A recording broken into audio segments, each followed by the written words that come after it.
Assalamualaikum, salam sejahtera. Bertemu kembali ke MA Channel. Bersama saya Muhammad Azruddin bin Saudin, pensyarah bagi program Diploma Kejuruteraan Elektrik Tenaga Hijau, Jabatan Kejuruteraan Elektrik Politeknik Polisen. So, kepada mereka yang baru menonton dan singgah ke MN Channel ini, selamat datang saya ucapkan dan dimohon terima kasih kerana sudi untuk singgah ke channel ini.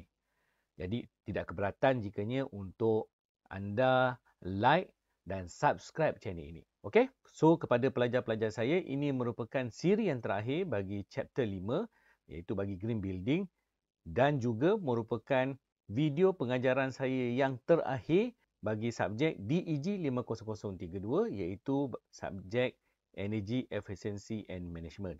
So, lepas ni tak ada lagi dah video pengajaran berkaitan dengan Energy Efficiency and Management.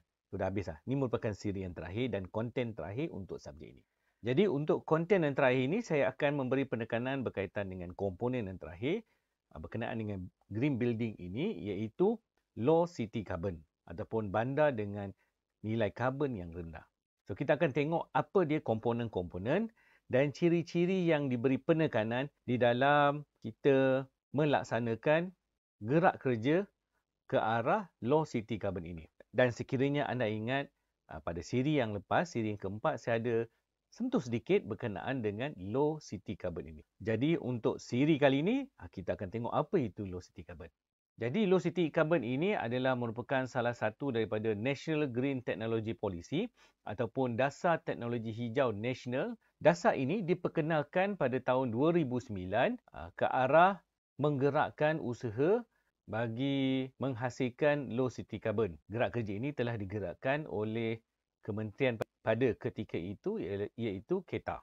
Rangka kerja bagi low city carbon ini dimulakan dengan menyediakan kerangka bagi mencapai pembangunan lestari ataupun sustainable yang kemudiannya akan mengurangkan pelepasan karbon terhadap sesuatu kawasan ataupun bandar. Di sini terdapat beberapa bandar yang diberi peluang untuk menguji ataupun melaksanakan low city carbon ini pada peringkat awal. Salah satunya adalah di Kuala Lumpur dan Putrajaya. Serta juga terdapat juga bandar-bandar besar di Malaysia. Jika anda perhatikan situ, pada kerangkanya diikutkan pada tahun 2020 kita telah menurunkan CO2 kita kepada 40%. So kita tengok apa itu low city carbon. Ia merupakan bandar yang dirancang dengan mempertimbangkan ataupun memberi penekanan terhadap kesan alam sekitar. Alam sekitar sini termasuklah masyarakat yang mendiami kawasan tersebut. Ia untuk meminimumkan keperluan penggunaan sumber tenaga air dan sumber makanan yang diperlukan. Selain daripada itu, ia turut memastikan tiada pelepasan sistem buangan termasuk haba pencemaran udara yang terdiri daripada CO2 dan gas metana, serta juga untuk mengelakkan daripada berlakunya pencemaran air. So yang kedua, low carbon society. Pada peringkat ini, masyarakat sekitar ataupun masyarakat setempat yang mendiami kawasan tersebut akan menunjukkan tahap kecakapan tenaga yang tinggi dan menggunakan sumber tenaga karbon yang rendah serta pada tahap pelepasan GHG ataupun pelepasan gas rumah hijau yang rendah daripada peralatan berteknologi yang digunakan oleh masyarakat tersebut. So kalau anda perhatikan pada gambar-gambar yang di bawah, pada urban environment, apa kesan dia, seperti kalau anda pergi ke Kuala Lumpur, terdapat habuk-habuk yang udaranya kurang berkualiti, lagi-lagi sekiranya terdapat jerebu. Dan apa kesan pada urban transport, pada pengangkutan awam yang terdapat di bandar, kesesakan, akan berlaku pencemaran udara. Yang ketiga, urban infrastructure di mana penghasilan atau pembinaan bangunan-bangunan yang terdapat di bandar ni turut memberi kesan terhadap penghasilan karbon yang tinggi pada kawasan tersebut. Di sini kita tengok apa itu elemen bagi penghasilan bandar yang lestari. Yang pertama, pengangkutan. Yang kedua, pembinaan kawasan persekitaran. Yang ketiga, persekitaran yang semula jadi. Yang keempat, perkhidmatan yang ditawarkan. Yang kelima, ekonomi. Yang keenam, kepelbagaian dan kesaksamaan. Yang ketujuh, kesepaduan masyarakat dan yang terakhir governance. Bagi memastikan perancangan ke arah low city carbon ini dapat dilakukan dengan baik dan berkesan serta teratur, satu framework telah dirangka bagi menyokong tindakan ini ke arah low city carbon. So kita tengok apa itu Low Carbon Cities Framework. Rangka kerja ini diperincikan melalui sistem penilaian dengan memberi penekanan terhadap langkah-langkah pelaksanaan ke arah bandar berkarbon rendah ataupun low city carbon. Rangka kerja dan sistem penilaian bagi LCCF ini adalah sebahagian daripada beberapa inisiatif kementerian bagi tahun 2010 hingga 2011 yang bertujuan untuk menggerakkan inisiatif dan tindakan yang lebih lanjut di mana semua peringkat akan bekerjasama ke arah pengurangan karbon di seluruh negara. Jika anda perhatikan pada piramid di sebelah kanan ini, yang saya tandakan itu, terdapat beberapa langkah yang perlu diberi keutamaan.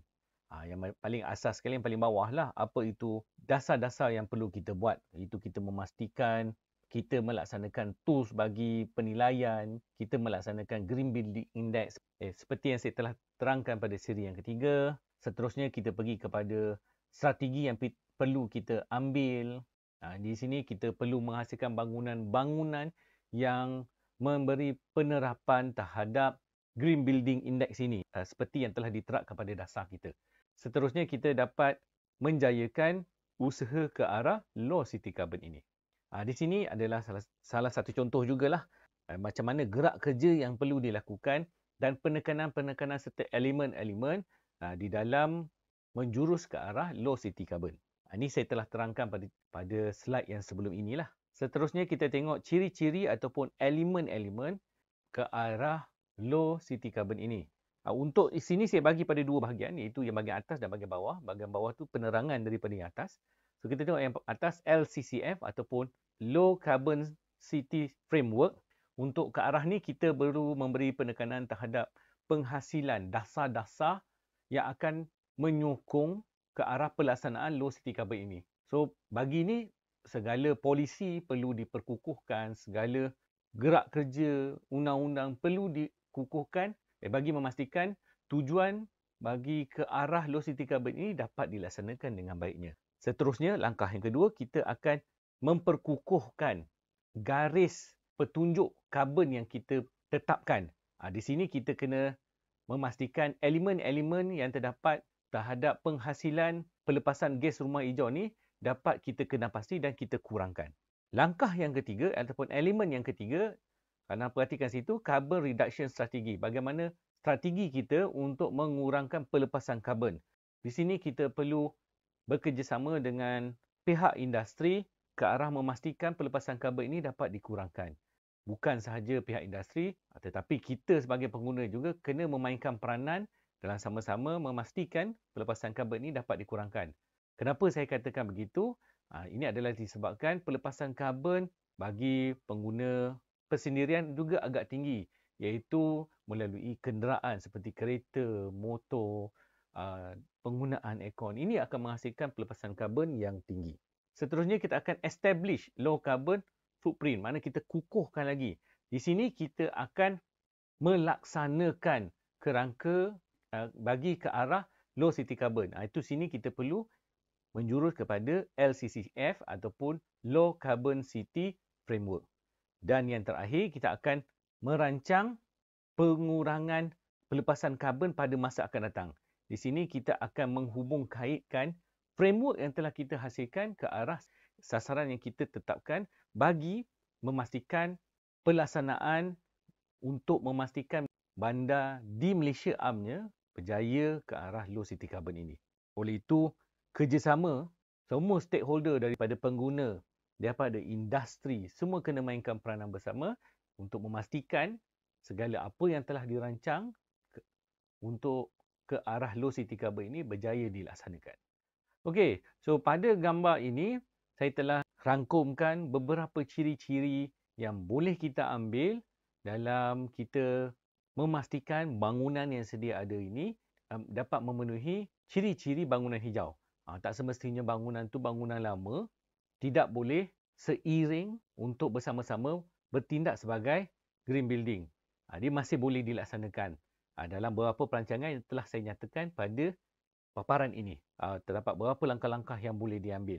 Tak semestinya kita kena demolish bangunan ni dan kita kena hasilkan bangunan baru ke arah menghasilkan bangunan yang memenuhi Green Building Index. Tak semestinya. Daripada bangunan lama pun kita boleh lakukan. Terdapat beberapa ciri kalau anda perhatikan situ.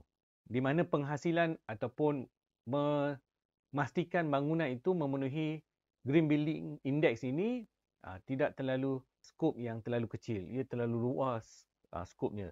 Seperti kita menggunakan konsep renewable energy, seperti yang saya telah terangkan pada seri yang ketiga. Kita boleh banyak menggunakan tingkap yang dapat menangkap cahaya dari luar. Jadi, kita dapat kurangkan penggunaan lampu. Kita banyakkan penanaman pokok di kawasan sekitar untuk memastikan pelepasan karbon dapat dikurangkan. Selain daripada itu, dapat menyamankan keadaan sekitar kita. Itu ciri-ciri yang boleh kita ambil yang terdapat pada paparan ini. Okey, faham So, ini adalah slide yang terakhir bagi keseluruhan subjek pengajaran saya bagi DEG 50032 serta merupakan slide yang terakhir bagi siri yang keempat ini. Okey, so habis dah berkenaan dengan pengajaran bagi subjek Energy Efficiency and Management dan chapter 5 ini. Jadi, bagi menguji pemahaman anda tentang chapter 5 yang telah saya terangkan sebanyak 4 siri ini, saya sertakan 2 soalan final yang pernah keluar bagi subjek DEG 50032. So, ini salah satu soalan dia, di mana anda kena senaraikan dan terangkan 5 poin penting peralatan cekap tenaga yang dapat digunakan di rumah. Itu soalan yang pertama. Ini saya bagi poin soalan je lah. Yang atas ni anda boleh baca sendirilah. Saya bagi yang sebelah sini dia, apa yang dia nak sini. Seperti yang saya cakap tadi, yang atas ni anda baca sendirilah. Okey? So, itu soalan yang pertama. Manakala soalan yang kedua pula, anda kena membincangkan strategi ataupun elemen cekap tenaga yang digunakan di bangunan bagi memenuhi kriteria EE ataupun Energy Efficiency berpandukan kepada GBI, Green Building Index. Samalah. Saya terangkan sini je. Yang atas ni, mukadimah dia ni apa semua, baca sendirilah. Okey? So, ini 2 soalan yang pernah keluar pada soalan peperiksaan akhir bagi subjek Energy Efficiency and Management. Okey? So, jangan lupa jawab dan tulis pada komen box di bawah pada semua pelajar-pelajar saya. Okey?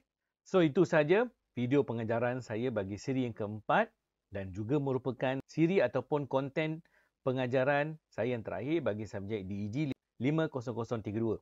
Video ni agak pendek sikit saya buat berbanding pada 3 siri awal. Kalau ikutkan, boleh saya masuk pada siri yang ketiga. Bila saya tengok jumlah slide yang saya gunakan bagi siri yang ketiga, ia agak panjang, agak banyak.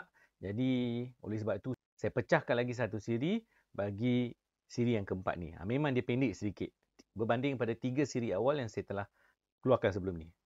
Okey, so tak ada masalah lah. Pendek pun okey juga. Jadi tak adalah lama sangat anda nak tengok muka saya. So, seperti biasa, kepada pelajar-pelajar saya dan merupakan pesanan yang terakhir bagi video pengajaran untuk subjek ni. Seperti biasa, untuk scan QR code sebelah saya ni. Yang terakhir, yang kali terakhir ni. Tak payah scan dah lepas ni kali terakhir.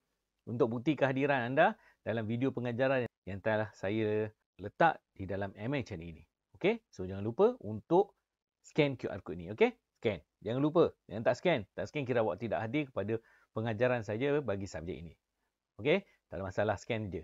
So, sebelum saya undurkan diri, bagi konten yang terakhir untuk subjek DEG 50032 ini, saya ucapkan terima kasih banyak-banyak kepada anda semua yang menonton daripada siri pertama, chapter 1 yang agak panjang tersebut sehinggalah siri yang keempat, chapter yang kelima ini. So, harap ilmu-ilmu yang telah saya berikan bagi subjek Energy Efficiency ini dapat digunakan dengan sebaiknya. Okey? Maybe saya akan keluarkan lagi konten berkenaan dengan Energy Efficiency ini tapi tidak menjurus kepada subjek DEG 50032. Dia ada, maybe ada add-on sikit berdasarkan perkembangan teknologi semasa bagi Energy Efficiency ini. So, sebelum saya undurkan diri, dapatlah dan tidak keberatan pada anda semua untuk like, subscribe dan tekan butang loceng ini. Dengan anda menekan butang loceng ini, anda akan mendapat maklumat-maklumat terbaru berkaitan dengan konten-konten yang saya akan upload di MN channel ini. Kepada yang dah subscribe, dah tekan butang loceng, terima kasih banyak-banyak saya ucapkan kepada anda semua dalam membantu saya mencapai target 1,000 subscriber. Okey? So, itu sahaja daripada saya. Moga kita dapat bertemu lagi dalam konten-konten yang akan datang. Dan kepada pelajar-pelajar saya, sekiranya terdapat kekurangan semasa pengajaran saya ini, saya minta maaf di atas kekurangan tersebut. Maklumlah saya baru first time ajar subjek ni, dan dengan ilmu yang kurang ni, saya beranikan diri juga untuk membuat video pengajaran atas talian. Kepada yang bukan pelajar saya, sekiranya ada terdapat sebarang komen dalam membantu saya memperbaiki mutu pengajaran saya, boleh tinggalkan komen di bawah. Okey? So, itu saja daripada saya. Bertemu lagi dalam konten-konten lain yang akan datang di dalam MHN ini. Sekian daripada saya. Assalamualaikum. Jumpa lagi.